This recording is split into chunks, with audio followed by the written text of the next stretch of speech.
السلام علیکم ورحمۃ اللہ وبرکاتہ۔ عزیزان گرامی، ایران اسرائیل جنگ شروع ہے۔ مرزا جونیئر پس پردہ کس کی حمایت کر رہا ہے اور کس کی نمک حلالی کر رہا ہے؟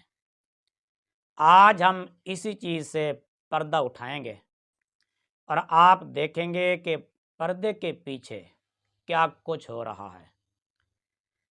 آپ ذرا ان لوگوں کے بیانات پر بھی غور کیجیے گا جو کہتے تھے کہ مرزا جونیئر یہ کسی کا ایجنٹ ہے اور کسی کے مشن پر کام کر رہا ہے۔ ان لوگوں کی بات کو سامنے رکھ کر مرزا جونیئر کے یہ چند ایک کلپس میں آپ کے لیے لایا ہوں۔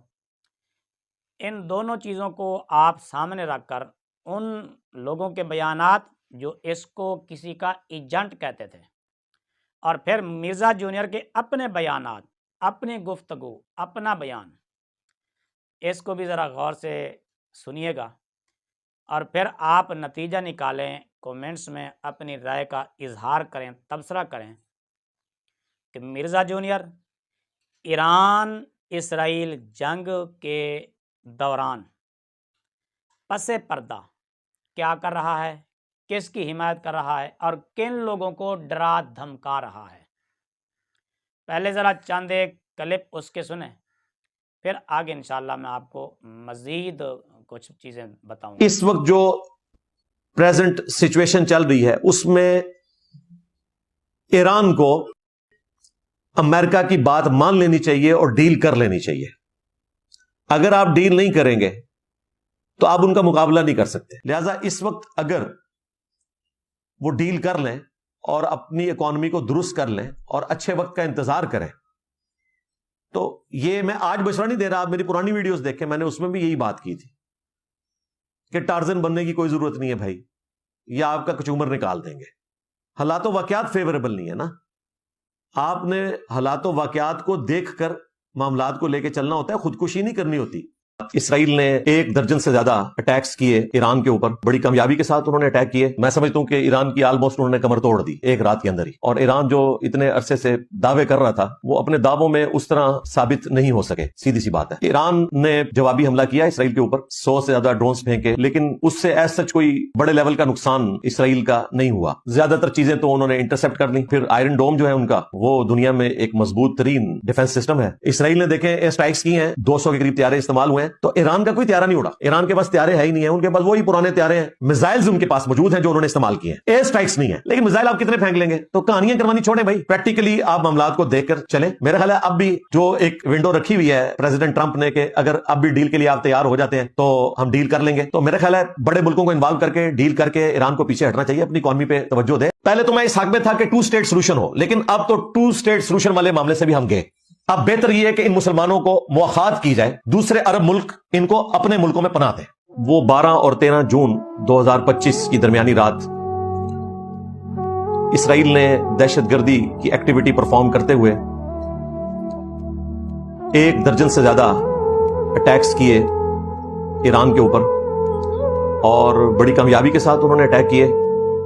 میں سمجھتا ہوں کہ ایران کی سیکیورٹی کا فیلور ہے کہ ان کے آرمی چیف کو ٹارگٹ کلنگ کر کے انہوں نے مار دیا، اور جو پاسداران انقلاب کے چیف تھے ان کو بھی شہید کیا۔ اسی طریقے سے کئی ایک سائنٹسٹ جو ہیں وہ شہید ہوئے اس میں، اور کئی نیوکلیر سائٹس، ملٹری کی انسٹالیشنز بھی انہوں نے تباہ کر دی۔ میں سمجھتا ہوں کہ ایران کی آلموسٹ انہوں نے کمر توڑ دی ایک رات کے اندر ہی، اور ایران جو اتنے عرصے سے دعوے کر رہا تھا وہ اپنے دعووں میں اس طرح ثابت نہیں ہو سکے۔ سیدھی سی بات ہے، جب تک ہم سائنس اور ٹیکنالوجی میں ترقی نہیں کریں گے اس وقت تک ہم کافروں کا مقابلہ نہیں کر سکتے۔ میرے منہ میں خاک، لیکن مجھے لگتا ہے کہ اگر یہ جنگ نہ رکی تو ایران کا یہ کچھ چھوڑیں گے نہیں، جس طریقے سے یہ پیچھے لگے ہوئے ہیں۔ ایران میں اتنی طاقت نہیں ہے کہ وہ اسرائیل کا یا امریکہ کا مقابلہ کر سکے، سیدھی سی بات ہے۔ اس لیے باقی مسلمان ملکوں کی ذمہ داری ہے، سعودی عرب کی، ترکیے کی، پاکستان کی۔ یہ 3 بڑے ملک ایسے ہیں جنہیں اس وقت فرنٹ سے لیڈ کرتے ہوئے OIC کے، UNO کے فورم کو یوز کر کے اس جنگ کو فی الوقت رکوانا چاہیے۔ یہ بات اتنی یونیورسل ہے کہ آج بھی ویلڈ ہے. آج بھی دیکھ لیں کہ طاقت پھینکے ہوئے ہتھیاروں میں ہے، خواہ وہ ہتھیار جو ہیں وہ ایئر فورس کے ذریعے پھینکے جائیں، سرفیس ٹو سرفیس میزائل ہوں یا بلسٹک میزائلز ہوں، یہ سب کے سب پھینکے ہوئے ہتھیار ہیں. جب تک ان میں ہم مہارت حاصل نہیں کرتے، اپنی ٹیکنالوجی کو امپروو نہیں کرتے، کبھی بھی ہم کافروں کا مقابلہ نہیں کر سکتے. اور یہ جذباتی باتیں چھوڑ دیں کہ جی اگر آپ کا ایمان کامل ہے تو آپ کے پاس ہتھیار بھی نہیں ہے تو تب بھی آپ جنگ میں جیت جائیں گے. بالکل ایسا نہیں ہوتا. مرزا جونیئر کی آپ نے گفتگو سنی تھی، اب چند ایک جھلکیاں سنیں مرزا جونیئر کے اس آئرن ڈوم سسٹم کی جس کے اوپر اس کو بڑا بھروسہ تھا، ناز تھا، فخر تھا، جس کے بارے میں کہتا تھا کہ اس کو کوئی توڑ ہی نہیں سکتا، اس کا جواب ہی نہیں ہے. اب آپ دیکھیں گے کہ وہ کون سے بابے تھے، خفیہ بابے، جنہوں نے اسرائیل کے آئرن ڈوم سسٹم کو جام کر کے الٹا اسرائیلی میزائل آتے ہوئے پکڑ کر اسرائیل کے منہ پر واپس مارے. چند ایک جھلکیاں سنیں پھر آگے بات کرتے ہیں. آئرن ڈوم ڈیفنس سسٹم اسرائیل کے لیے ہی مصیبت بننے لگا، فائر کیے گئے میزائل واپس اسرائیلی عمارتوں کو ہی ہٹ کرنے لگے. یہ غزہ نہیں، تل ابیب میں تباہی کے فضائی مناظر ہیں. ایرانی بیلسٹک میزائلوں نے اسرائیل کے دارالحکومت میں بڑے پیمانے پر تباہی پھیلا دی. کئی عمارتیں ملبے کا ڈھیر بنی. اسرائیلی فوج کو آج رات ایرانی میزائل حملوں کا خدشہ. اسرائیلی آرمی ریڈیو سے اعلان کیا گیا آج رات بھی ایران کی جانب سے جوابی حملے متوقع ہیں. اسرائیلی فوج نے ہائی الرٹ جاری کر دیا، شہریوں کو محفوظ مقامات پر رہنے کی ہدایت. تل ابیب سمیت ملک بھر میں ہسپتال. بازداران انقلاب کا تل ابیب میں اسرائیلی انٹیلیجنس ایجنسی موساد اور فوجی خفیہ ادارے کے مراکز کو براہ راست نشانہ بنانے کا دعویٰ.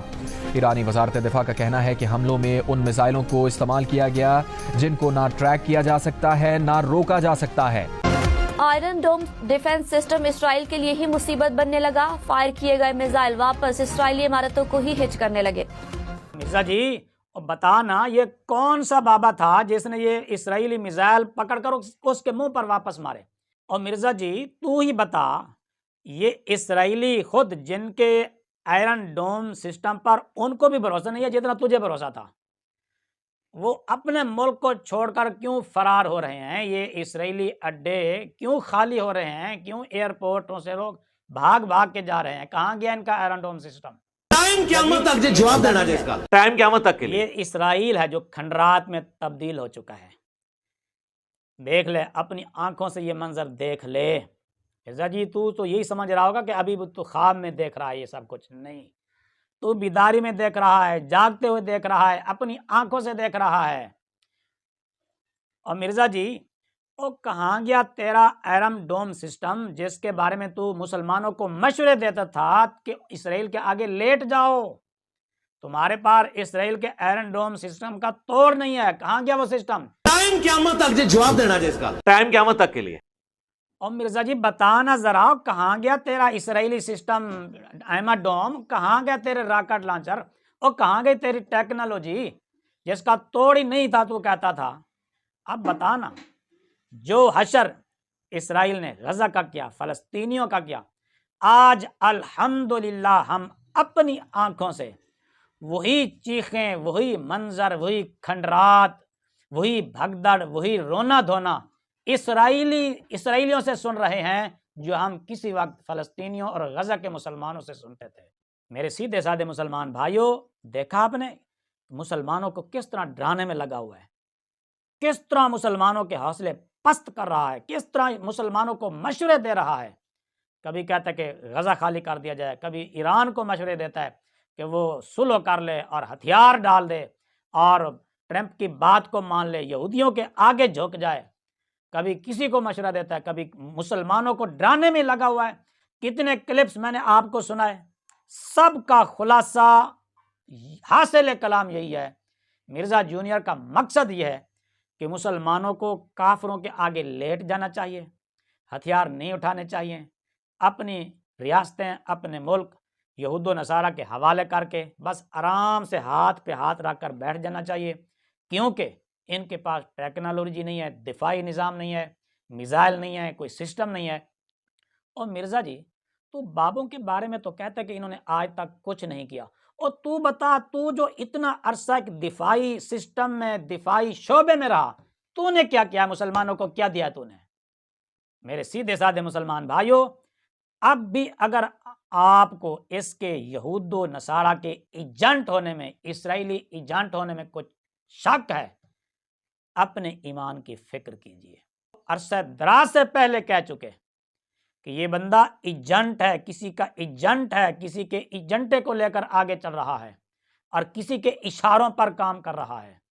اور آج ہم اپنی آنکھوں سے دیکھ رہے ہیں، کانوں سے سن رہے ہیں، اسی کی زبانی مسلمانوں کو مشورے دیتا ہے تمہارے پاس کچھ نہیں ہے، الحمدللہ مسلمانوں کے پاس سب کچھ ہے۔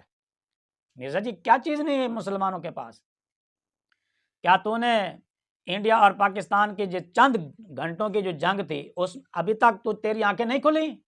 وہ کیا تھا مرزا جی؟ کئی بار میں پہلے بھی کہہ چکا ہوں، جنگیں اسلحہ سے نہیں لڑی جاتی، جنگیں ایمانی غیرت اور ایمانی قوت سے لڑی جاتی ہیں، اور تیرے اندر یہ دونوں چیزیں ہی نہیں ہیں۔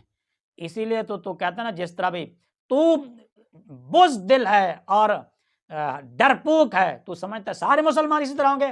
نہیں، الحمدللہ ایسا نہیں ہے۔